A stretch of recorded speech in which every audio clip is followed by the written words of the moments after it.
স্বয়ং একাদশীর মাহাত্ম্য।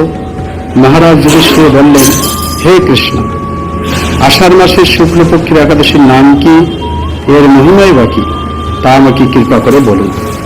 শ্রীকৃষ্ণ বললেন, ব্রহ্মা এই একাদশী সম্পর্কে দেবর্ষী নারদকে যা বলেছিলেন, আমি সেই আশ্চর্যজনক কথা আপনাকে বলছি।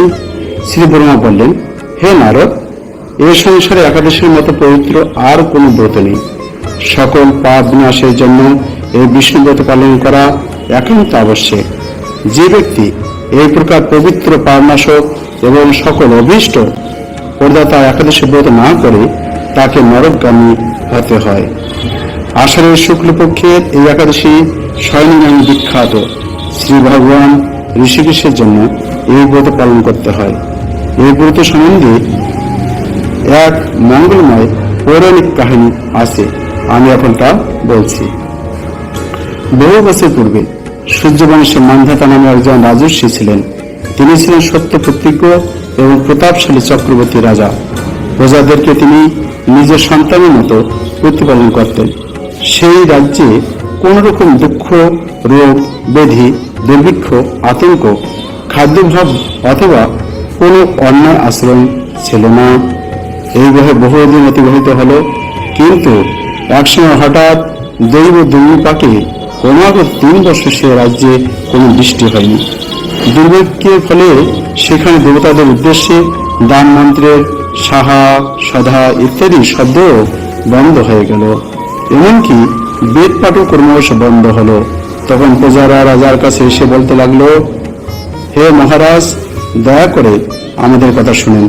শাস্ত্রে জলকে নার বলা হয়, আর সেই জলে ভগবানের অয়ন অর্থাৎ নিবাস, তাই ভগবানের নাম নারায়ণ। মেঘরূপে ভগবান বিষ্ণু সর্বত্র বাড়ি বর্ষণ করেন।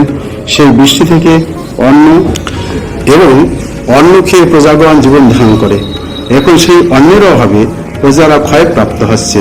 অতএব হে মহারাজ, আপনি এমন কোন উপায় অবলম্বন করুন যাতে আপনার রাজ্যে শান্তি এবং কল্যাণ সাধন হয়। রাজা মান্ধাতা বললেন, তোমরা ঠিকই বলেছ।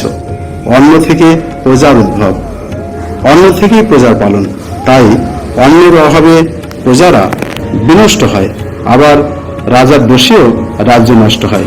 আমি নিজের বুদ্ধিতে আমার নিজের কোনো দোষ খুঁজে পাচ্ছি না, তবুও প্রজাদের কল্যাণের জন্য আমি আপ্রাণ চেষ্টা করব। তারপর রাজা ব্রহ্মাকে প্রণাম করে সৈন্যসহ বনে গমন করলেন। সেখানে প্রধান প্রধান ঋষিদের আশ্রমে ভ্রমণ করলেন। এভাবে একদিন তিনি ব্রহ্মার পুত্র মহাতেজস্বী অঙ্গিরা ঋষির সাক্ষাৎ লাভ করলেন। তাকে দর্শন মাত্রই রাজা মহানন্দে ঋষির চরণ বন্দনা করলেন। মুনিবর তাকে আশীর্বাদ ও কুশল প্রশ্ন জিজ্ঞাসা করলেন। রাজা তখন তার বনে আগমনের কারণ সবিস্তারে ঋষিদের কাছে জানালেন। ঋষি অঙ্গিরা কিছু সময় ধ্যানস্থ থাকার পর বলতে লাগলেন, হে রাজন, এটি সত্য যুগ। এই যুগে সকল লোক বেদপরায়ণ এবং ব্রাহ্মণ ছাড়া অন্য কেউ তপস্যা করে না। এই নিয়ম থাকা সত্ত্বেও এক শূদ্র এ রাজ্যে তপস্যা করছে। তার এই অকার্যের জন্যই রাজ্যের এই দুর্দশা, তাই তাকে হত্যা করলেই সকল দোষ দূর হবে। রাজা বললেন, হে মুনিবর, তপস্যাকে নিরপরাধ ব্যক্তিকে আমি কিভাবে বধ করব? আমার পক্ষে সহজসাধ্য অন্য কোন উপায় থাকলে আপনি তা দয়া করে বলুন। তদুত্তরে মহর্ষি অঙ্গিরা বললেন, আপনি আষাঢ় মাসের শুক্লপক্ষের স্বয়ং নামে প্রসিদ্ধ একাদশী ব্রত পালন করুন। এই ব্রতের প্রভাব নিশ্চয়ই রাজার বৃষ্টি হবে রাজ্যে। এই একাদশী সর্বসিদ্ধিদাত্রী এবং সর্ব উপদ্রব নাশকারী। হে রাজন, প্রজা ও পরিবারবর্গ সহ আপনি এই ব্রত পালন করুন। মুনিবরের কথা শুনে রাজা নিজের প্রাসাদে ফিরে এলেন। আষাঢ় মাস উপস্থিত হলে রাজ্যের সকল প্রজা রাজার সাথে এই একাদশী ব্রত অনুষ্ঠান করলেন। ব্রত প্রভাবে প্রচুর বৃষ্টিপাত হলো। কিছুকালের মধ্যেই অন্ন অভাব দূর হলো। ভগবান ঋষিকেশের কৃপায় প্রজাগণ সুখী হলো। এ কারণে সুখ ও মুক্তি প্রদানকারী এই উত্তম ব্রত করা সকলেরই কর্তব্য।